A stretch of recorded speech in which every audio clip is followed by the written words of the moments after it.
come. Okay, so let's begin. Yeah, we have Simo Liu from Madison. He's going to talk about Frattini subgroups, etc. Yeah, so let's begin now. So first I should write down title.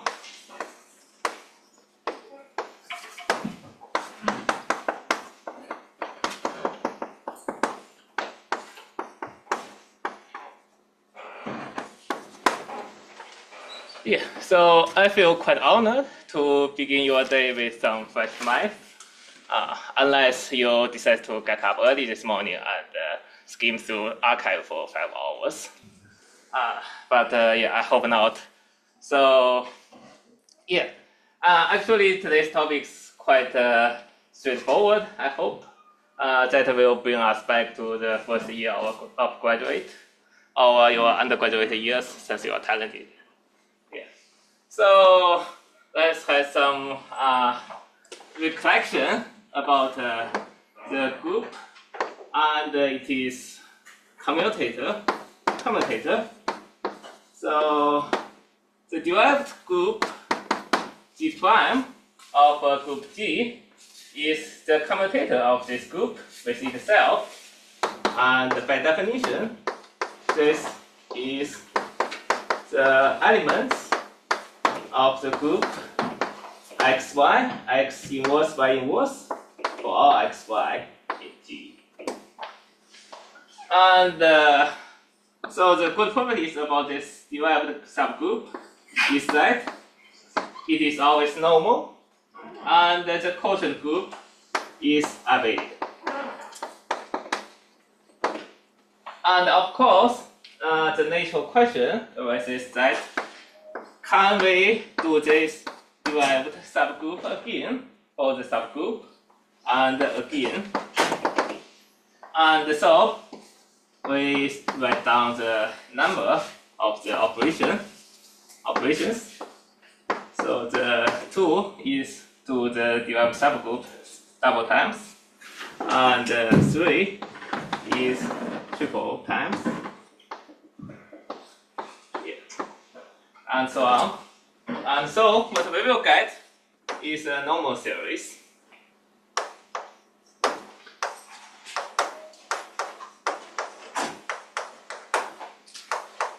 Or a subnormal series. I should be clear that what I write here means a subnormal series. And so this is a subnormal series because every group that has index 1 more than the previous one is a normal subgroup. And we call this series derived series.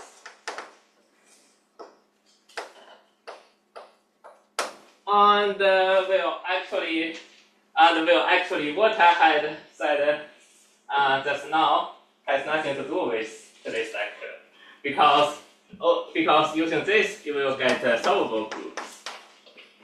So this is not our topic today. So solvable group means that this derived series terminates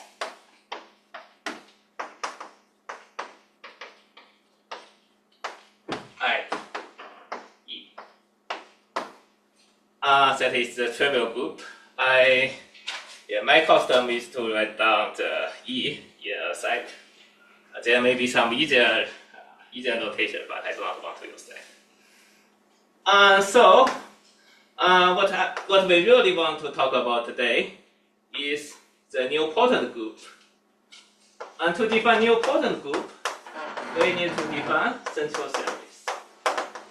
So what is central series? Well, central series generally are, okay, let's write down A1, A0. So the central series are series, still a subnormal series.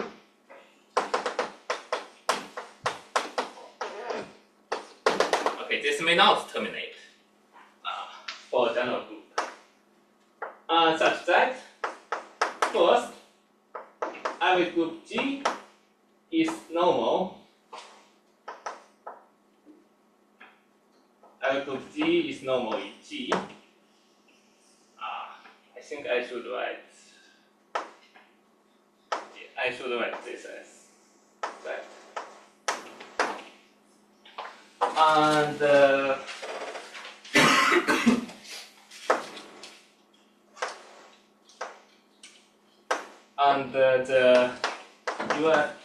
the quotient is inside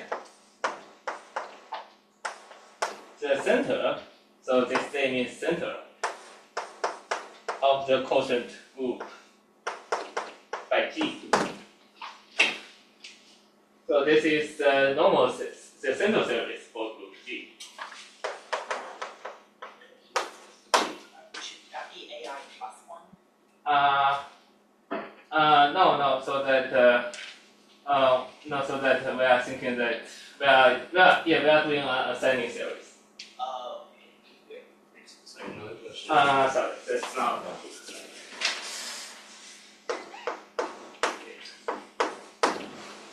Okay, so that's the direction of the normal sample. Okay, so that's the definition. Or equivalently, we can say that G, the commutator of G and the AI is inside AI minus 1.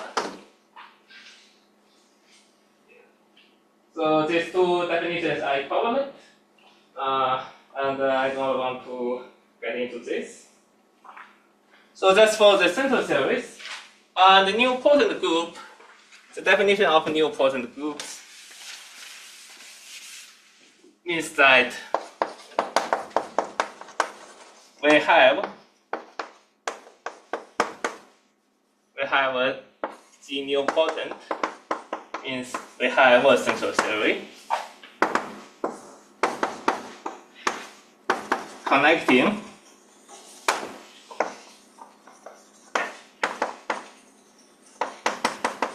G and the trivial group.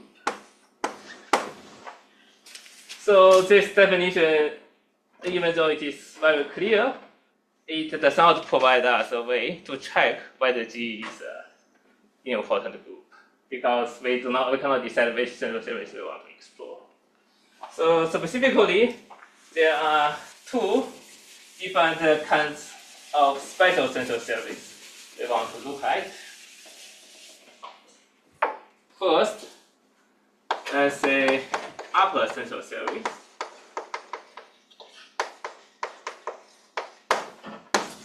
So the upper central series is what we begin at, let's call this U, and let's name the first one U0. And we begin at the trivial group and decides to ascend from the trivial group to the group G, hopefully. And let's take U1. Now what we want is to let U1 be the maximal possible group that satisfies this definition of central series in G. That is, we want to make this central series as short as possible. So each quotient between two elements in the central series should be as large as possible.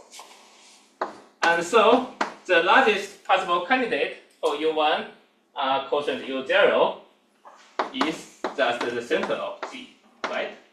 So that's the center of G quotient U0, and U0 is trivial, so the center of G. So U1 is the center of G, since U0 is trivial. And we do that in a similar way that we want U1 quotient U2 quotient U1 should be the center of G quotient U1. And now we can find U2 by just pulling back. So this way we will get a series U0, U1, U2, etc. And so, as we can see that since we are trying to find largest possible group for each step in this ascending series, then that G is nilpotent if and only if it has an upper central series that can reach G. So that G nilpotent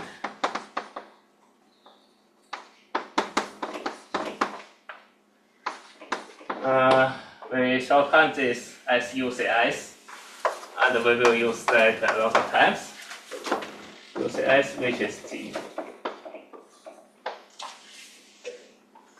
And since we see this as an ascending series, now we can go from another direction. We have a descending series, and that's called the lower central series. So this LCIs. So we begin, we call this lower central series L, and then we begin with L0 equal to the group itself. And now L1, we want the smallest possible group to make L0, L1 a central series. And that is actually the commutator group of G with itself, that is derived subgroup of G. And following this way, L2 is just the commutator subgroup of G with L1 and etc. So Li is G with Li minus 1. And so that the same statement follows that G is nilpotent if and only if lower central series, which is the trivial group. So LCS, which is trivial group E. And so important thing here is that if the central series, if G is nilpotent,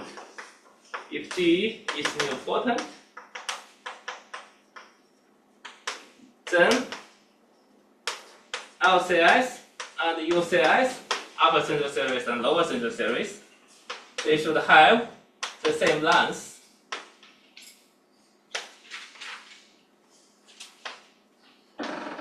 And this we call the nilpotency class of G.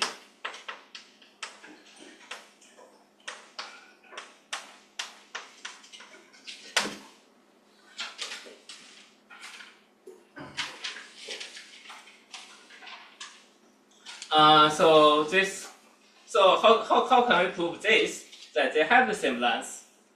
Well, so we can prove this is just a sketch of ideas, that we can prove if they have, assume we have nilpotency class C, and so we terminate at LC for lower central series. LC is E, and we can prove LC minus 1. LC minus 1, we can prove that it must be contained in the center of G. That is U1. Yeah, because that U1 is the largest subgroup that can appear at LC minus 1. Thus LC is the trivial group. This is the central series. That's the definition. That's what we want for upper central series. We want the largest possible group. And so, etc., we can see that the length of this lower central series must be, in each step, it must be contained in the corresponding upper central series. And vice versa, we can do the same, that U, C minus 1, well, this can be another number, since we are proving that. But the idea is essentially the same. You say is G, and you say minus 1, then it must contains the LC minus 1, because LC minus 1 is smallest possible group. So that's the idea. It's a typical group theory style group. And now let's look at just about the nilpotent groups. And now let's look at the basic properties about these groups. So nilpotent groups. So G being nilpotent, sorry. G being nilpotent. Well, so now that I'm taking finite G, so now that G is a finite group, and it being nilpotent is the same as, so it's equivalent to the following statement. 1, every proper subgroup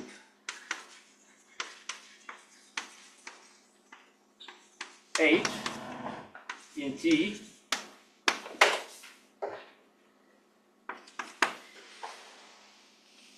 that we will have H is not it is normalizer. That is, the normalizer probably contains H. So that's the first equivalent definition. And the second, every normal, I'm sorry, not normal, non-trivial quotient group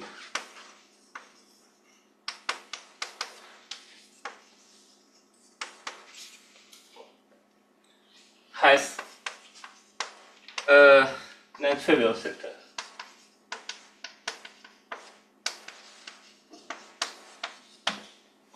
And 3, every subgroup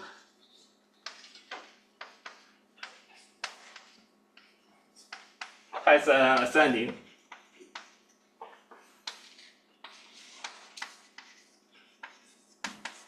ascending subnormal series.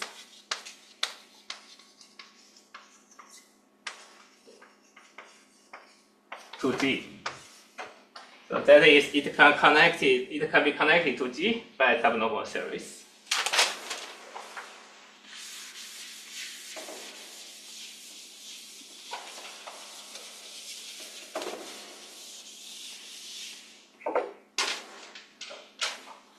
And fourth,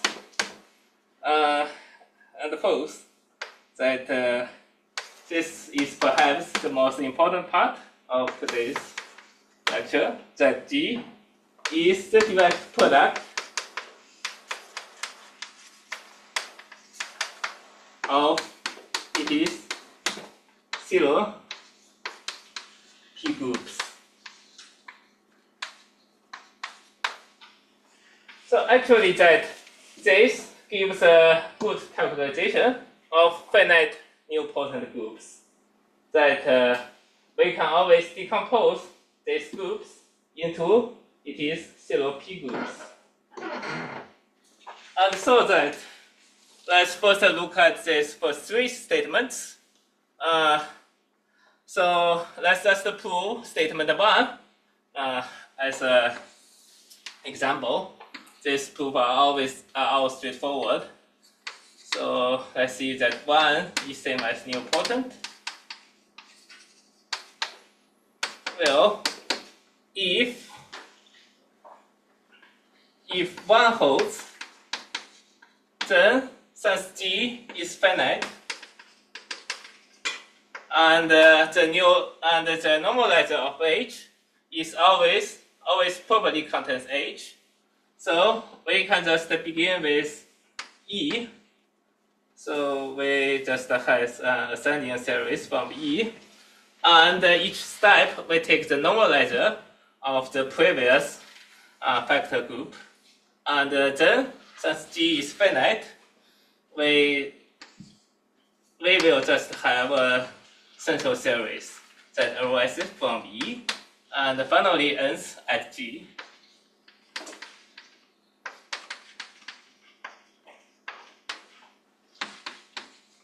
So this is the one direction.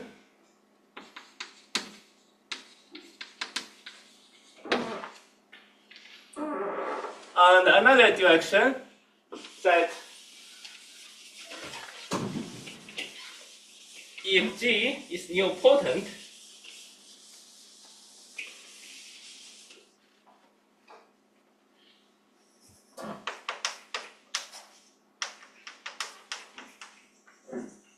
then let's first look at the central series.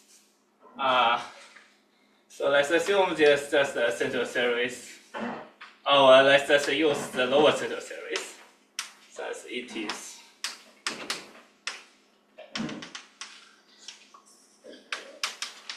quite straightforward.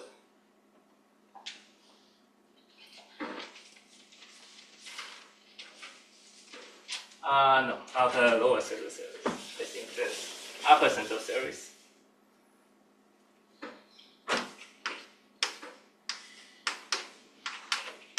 So there is E, and finally at some UC, we get G, assuming the new potency class C.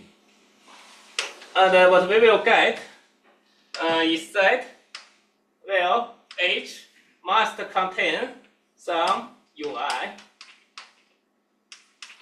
And since H is purple, it is, as assumed, H is contained in UI plus 1. And now that, what about the case for the new normalizer of H? Well, let's see that the normalizer of H must be contained in the normalizer of UI, must be contained in the normalizer of UI, right? And it must contain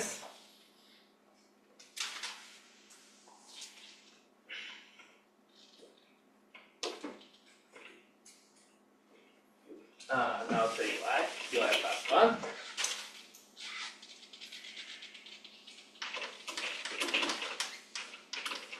Must be contained in the normalizer of UI plus 1, and it must contain normalizer of UI. And so that we see this, and so that we see if we,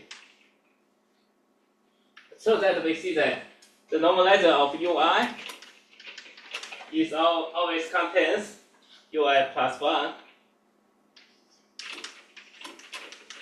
since G UI plus 1 is contained inside UI. That's the definition for the central series. So actually, we don't need the upper central series, we can take any central series. And so, the normalizer, so that, well, this involves, I'm sorry, that maybe we can assume this is probably contained in one direction.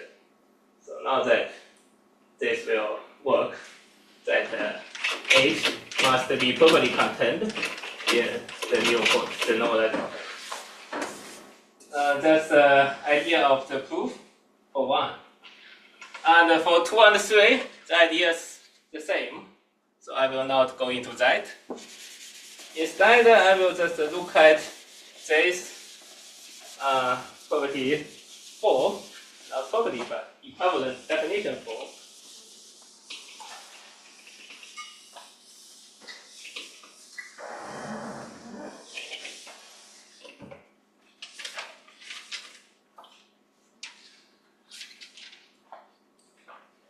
So that if G first, if G is the derived product of nilpotent of zero p groups.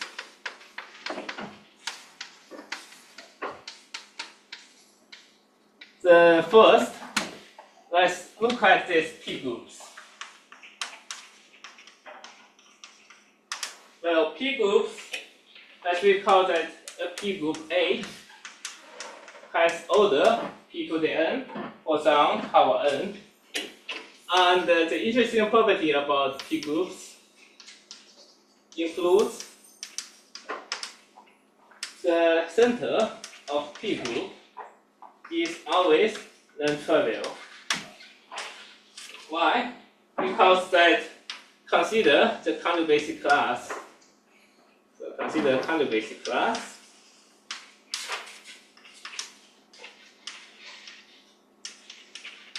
And the conjugacy class, and we count the elements in the group.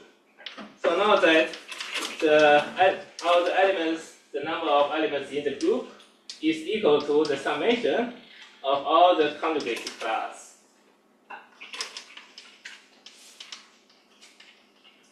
And since in the center, each element itself is a whole conjugacy class, so this is equal to the summation of all the conjugacy class that is not center, not in the center, plus the size of center. And since each one must divide p, so the center must also divide p, because the size of group divides p, and each conjugate class that is not center must be a power of p, and so the center itself must have the size divides p. So that's an interesting example that how we use basic number theory. Okay, so that now what we have from this is that every p group has non-trivial center, and the quotient of p group by its center is still a p group. So it still has a non-trivial center, and so that what we have as a result is that every finite p group, we can just construct the central series by taking its center and then taking the product of the quotient, the center of the quotient of the center, and so on. So every finite p group is nilpotent. And hence so are the zero subgroups of this group G.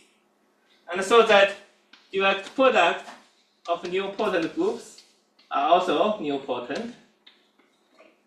This is because we can just add their central series together, raising central series for one group, and then do that for another component, so that we just get the central series for the direct product. So the direct product just preserves nilpotent groups.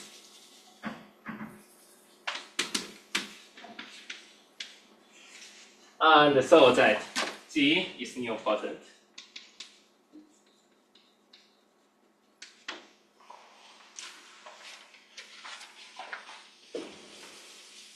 But how do we do that for the other direction? That if G is nilpotent, then it is the direct product of its zero p groups. For that, this really involves some technique. So G is finite, nilpotent, and assume P is a zero p group. So for the prime P. And now that we first claim we want to prove P is normal. And why do we want to prove P is normal? Because we call by zero theorem, P normal means that there's only one zero p group. So normal actually implies the uniqueness of this zero p group. And if each zero p group for every prime p in G is unique, then G is the direct product of all these zero P groups if we just count the elements. Since the order of G is the product of the order of all these zero P groups. So this claim is actually enough. It is actually equivalent to what we want to show, that G is the direct product.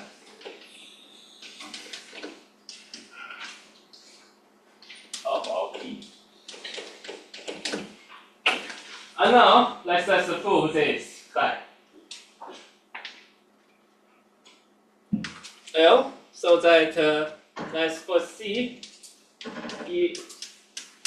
we will want to consider the normalizer of P in G, and we will claim that the normalizer of P is itself G.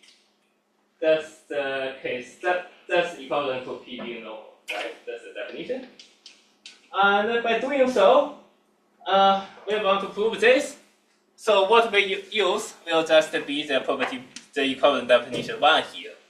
That we will show that the nilpotent, the normalizer of P is same as itself, the normalizer of P.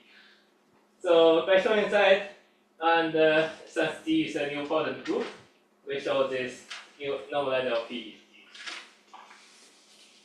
But why this is true? Well, this is called, this argument here will be called Frattini's argument.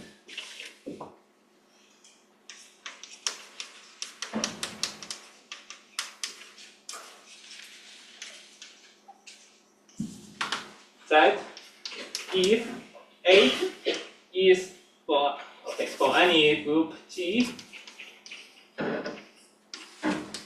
let H be a normal subgroup of G, and let P be a zero subgroup in H, then the normalizer of P in G times H, product H, is equal to the larger group G. That's Frattini's argument. And his proof is a quite straightforward element manipulation that we will just, for any element G in the large group G, we consider the conjugation of G on the zero P group in H. And first, since H is normal,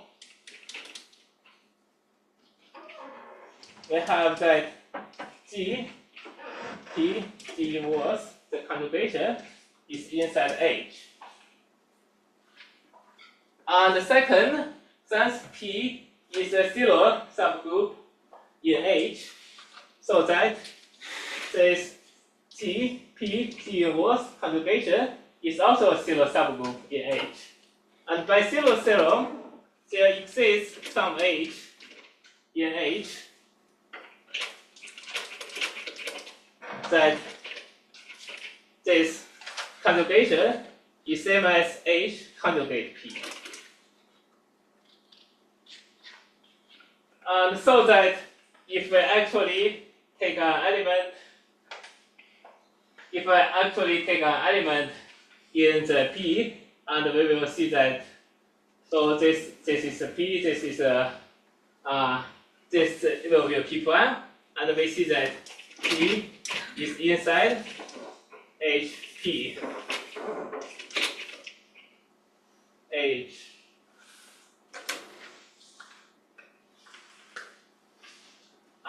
Not HP, H and GP.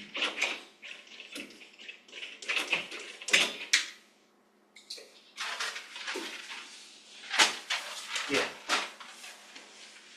So that's the Frattini argument, and we apply this argument to this. set G equal to the normalizer of the normalizer of P here. And the H will just be the normalizer of P. And so we see that now that G is equal to H product H. And so G is equal to H product H. And this means G is equal to H. And so these are equal. But again, the proof relies on that G is nilpotent, and a proper subgroup cannot hold this property in a nilpotent group. So that the normalizer of P must be G, and this means P is normal in G. So that every zero P group in G is a normal group. And so thus we establish the big claim that G is the direct product of zero P groups. Yeah.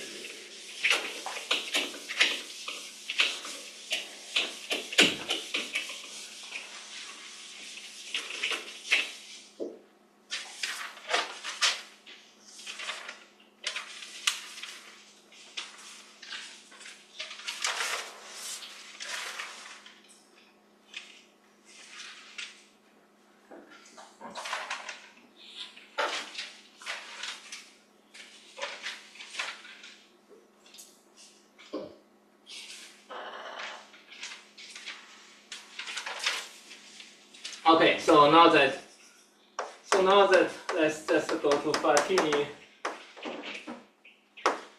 subgroup.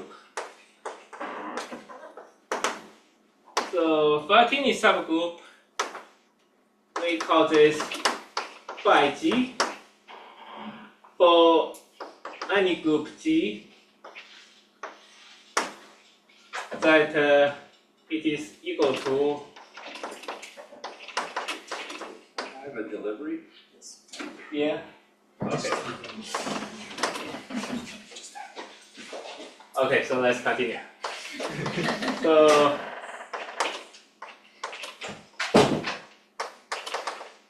yeah, so that it is the intersection of all maximal proper subgroups in G. Yeah. So that this means. So this means that it is contained in any maximal proper subgroup. And how is that useful? Well, first we claim for any finite group,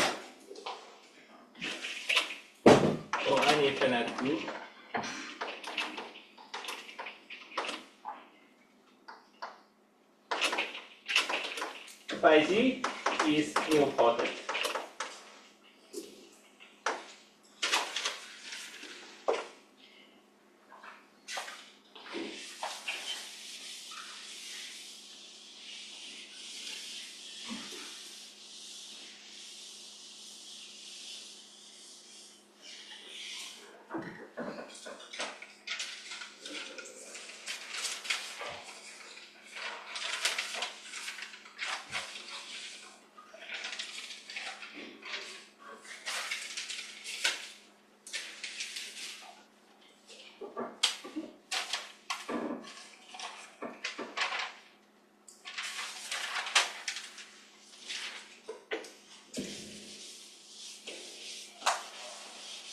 So this here, we will use Frattini argument again.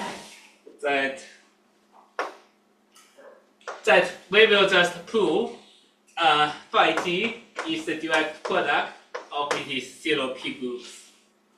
So let's take a zero P group P in phi G, and then that we will want to show the so first phi G, so we will just want to show the normalizer of P in phi G is phi G. So we want this, and we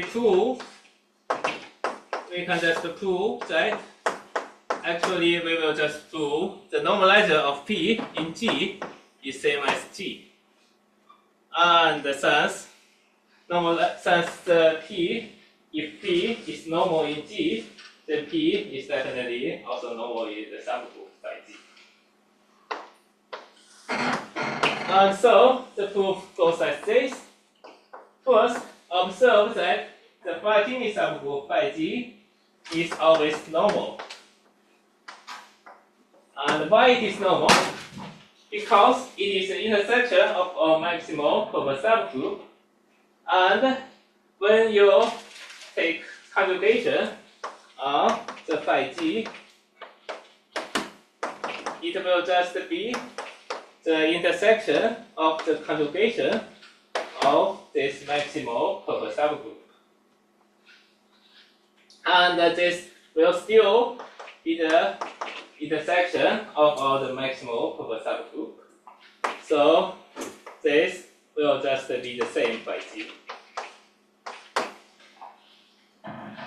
And then that phi G is normal, so that we can use Frattini's argument again, that NGP times product by G is equal to G. It's normal in G.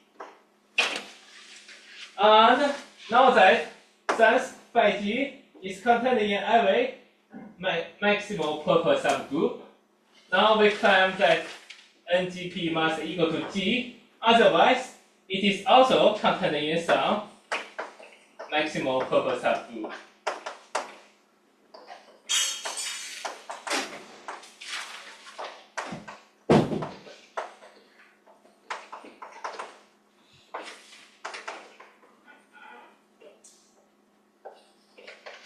Then that phi G, NGP, phi G product will just be contained in M, and that's not good.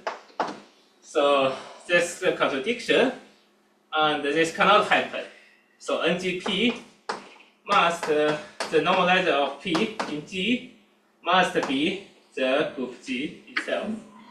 And so P is normal in G, and so the normalizer, so P is also normal in phi G. And this means phi G is the nilpotent. And now that let's see.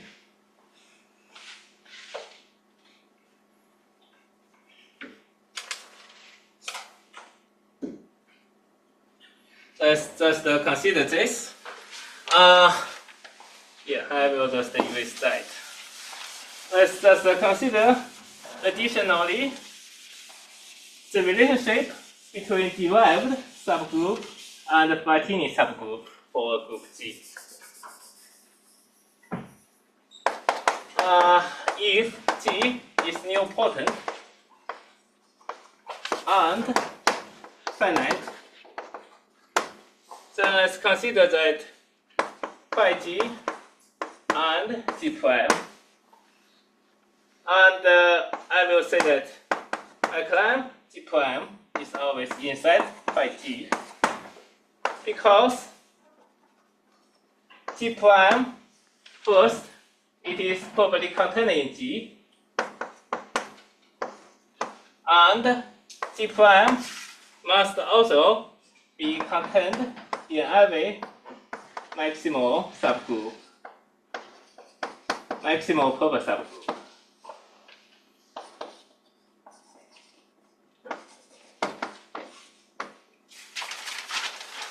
And why? And why is this? Because that we have seen that the normalizer of each M must be G, and so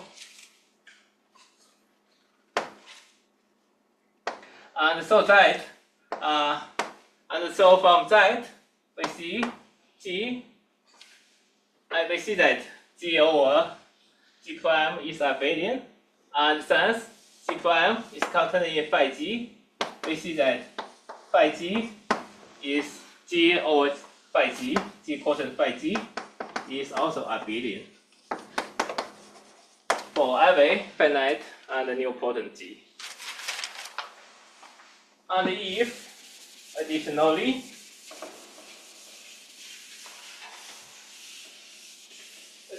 that if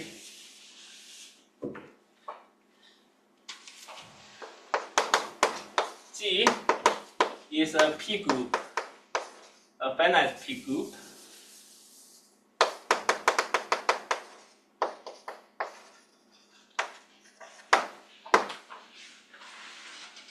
then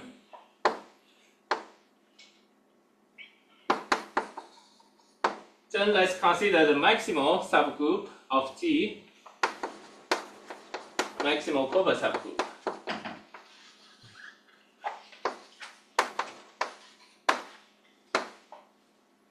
And what we will have is G over M.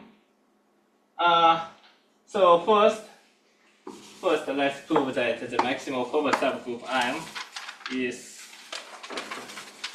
normal, because the normalizer of M properly contains M. Since M is not G, so it must properly contain M. But M is already the maximal proper subgroup, so the normalizer of M must be G, and that's why M is normal. And so that M is normal and the maximal subgroup, and so that G over M is abelian, not abelian, we don't need that, but it is a quotient group, and we can always, and so that it must be since it is a P group, then we just decompose the P group, and so we see that since M is maximal, this must be the P group of order P. Otherwise, the center is non-trivial, and we just take the center and pull back, and we will get a larger subgroup that is also proper, and that will be the contradiction. So the index of M in G must be P, and their quotient group must be the cyclic group of order P. And so this means that M is exactly all the subgroups of G that has index P. And so this also means for any G inside G, the P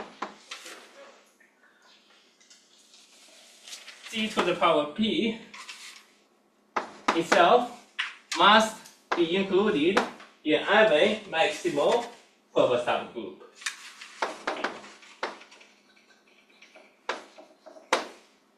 And so, if I write GP to be the group that is generated by, not this, but generated by G to the power P for every P, for every G in the G, then what we get is that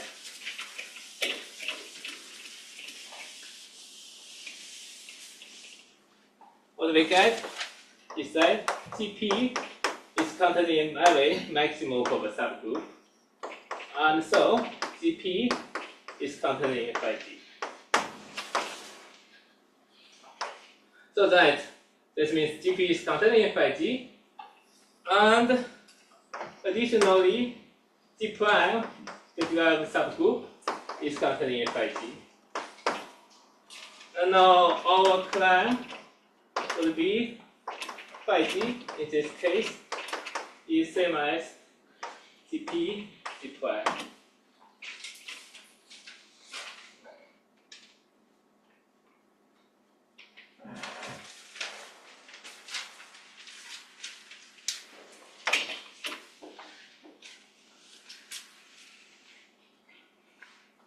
So first,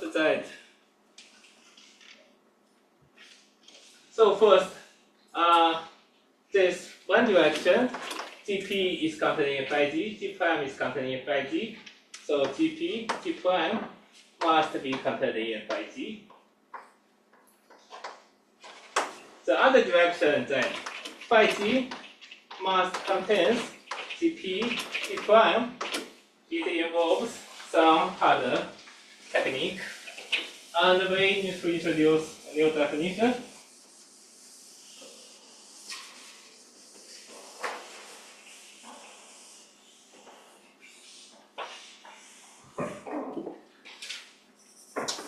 That we call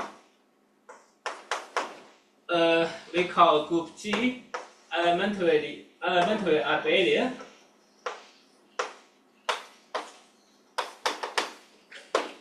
If for every G not equal to not trivial in G, the order of G is always the same as a prime P. So that all elements that is not trivial in G must have the same order. And if we think about it, it is quite straightforward that in this case, every element has order P, P is a prime, and this means every element is in a cyclic group of order P. So G can be nothing but a direct product of cyclic group P of order P. So G must be equal to the direct product of cyclic group of order P for some And why do we need this quite straightforward definition? Well, because let's just look at the Frattini group phi G. If I take G quotient by Frattini subgroup phi G, and as we have seen that GP, the group generated by all the P's power of elements, is contained in phi G. So G over Frattini subgroup phi G must be elementary abelian. Thus, every element in G must has its order P inside phi G. Yeah, must has its P's power inside phi G. So that G over Frattini group of G must be elementary abelian. And let's claim additional uniqueness property that every normal subgroup A inside G is normal in G if G over H is elementarily abelian. Then G over H, then H must contain phi G.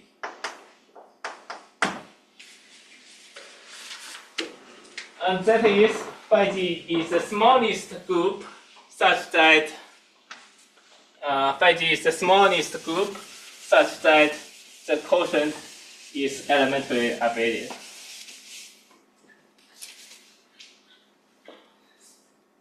So that since the proof is by considering that G over H must be the direct product of some, say P, of some cyclic group of order P, and we name the representative of each P of each cyclic group xi. So this, let's assume there's n such xi, and this means if we take hi that is generated by all the elements xj that is other than xi, then this hi actually is this HI is actually first normal, and the second a maximal cover subgroup of GOH. So that the preimage of this HI is a subgroup inside G quotient H, and by that we take correspondence from the quotient to the original group, and so the preimage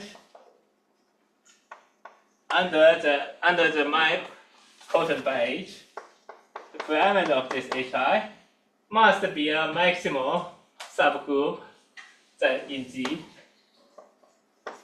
maximal proper subgroup in G, and so that this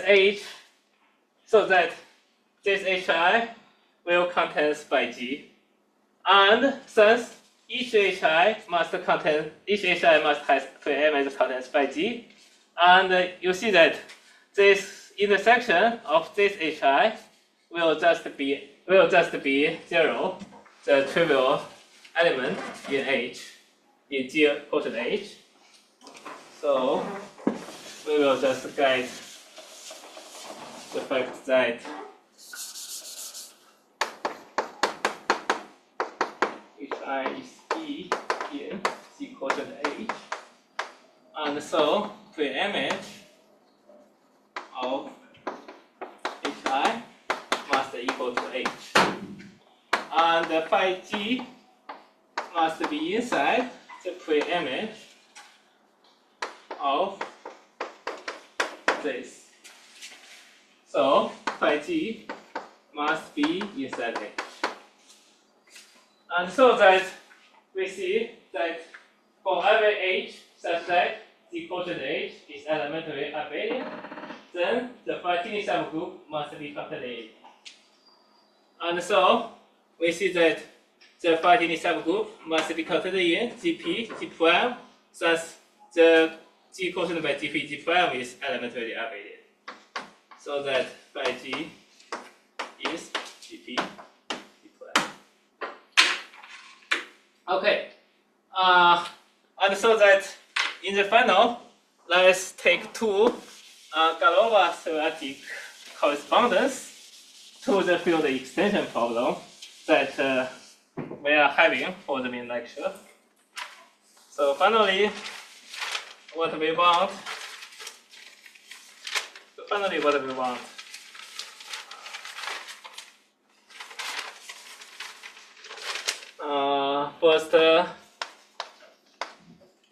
First one. Well, let's consider that G in some Sn, that is as a permutation group, and if it is a P group, so if E or F is a field extension of this, so if that is a field extension with the Galois group as G, then we will have a tower of extension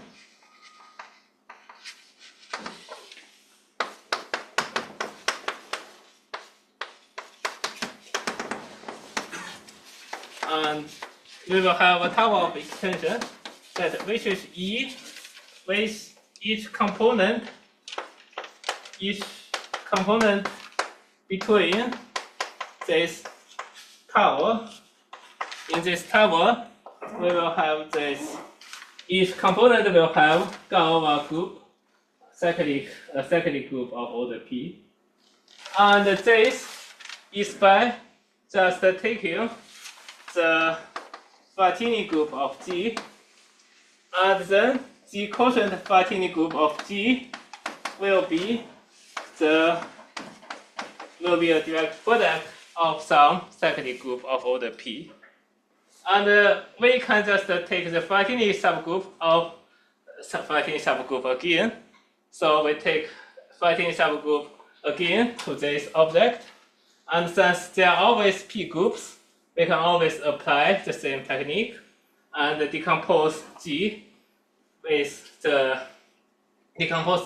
the direct product of cyclic group of order p. And so that we will construct the table of extension with each type of Galois group, a cyclic group of order p. So that's the first one. And the second one, we will just apply the same technique that we will just have the same thing that G, that a new potent group G can be decomposed as it is direct product of zero subgroup. But as Julia has shown yesterday, that normally we consider G as a permutation subgroup of Sn, and that is, we must consider G is a subgroup of some symmetric group of order n, composed as direct product of zero subgroup P. New potent finite. Yeah. So that as permutation subgroup. And by this as permutation subgroup, it means that we need to keep in this structure that is embedded in Sn. And how do we do that? Well, instead of working together with Sn, we just consider it is group action with N. So we just consider that everything that Sn provides is just equivalent to a group action, permutation action on the set of n elements, so that we consider it is permutation representation, in other words. And so that now that we just consider in this group action, for every element, any element, we consider the stabilizer group. So the stabilizer group for any element, see a point, and we consider stabilizer group of G. We name that as H. So H is essentially a subgroup of G, and that means H is also nilpotent. And so H can be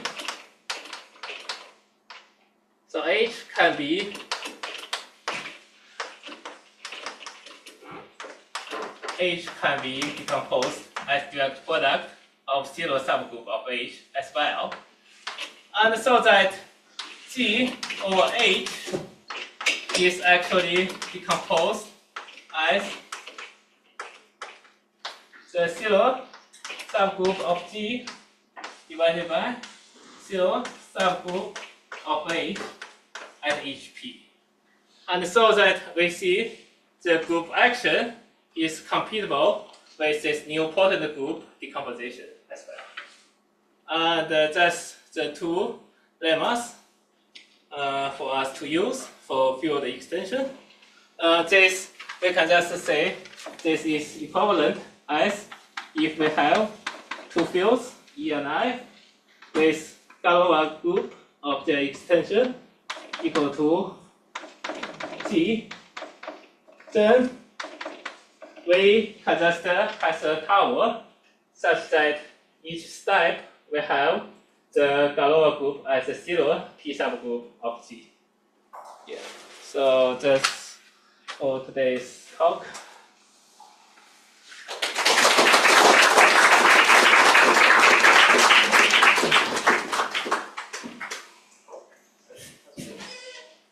Yeah.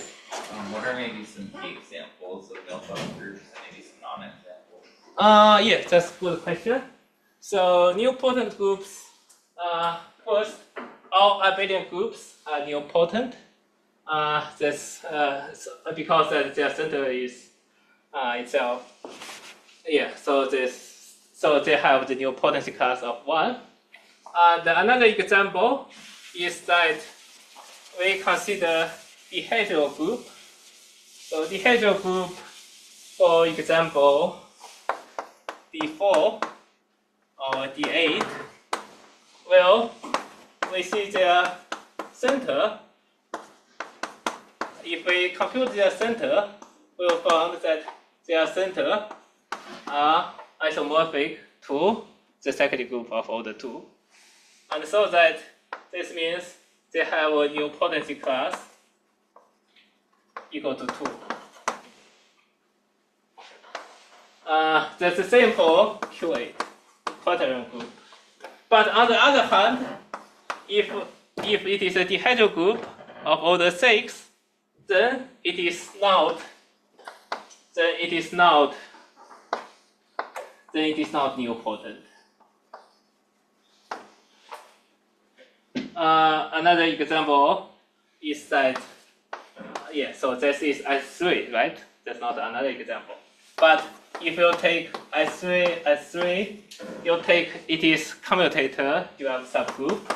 Sorry, the notation is D4. Does D4 have 4 elements or 8 elements? I just used that D4 is 4 elements. So then it shouldn't be C2, it should be C2 plus C2. That's that D4. What? D4, in that case, D4 is just C2 plus C2. Yeah. So its center should be C2 plus C2. So it's No. Oh, I'm sorry. Yeah. Maybe let's take a D8 and a D6. Okay.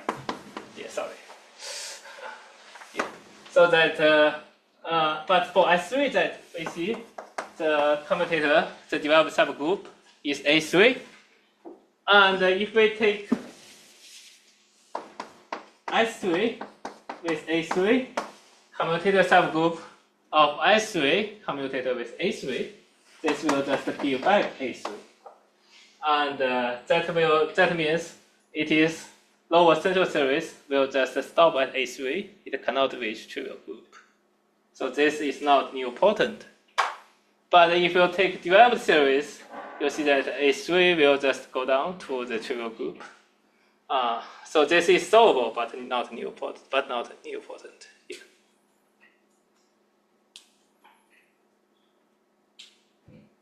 Any other questions?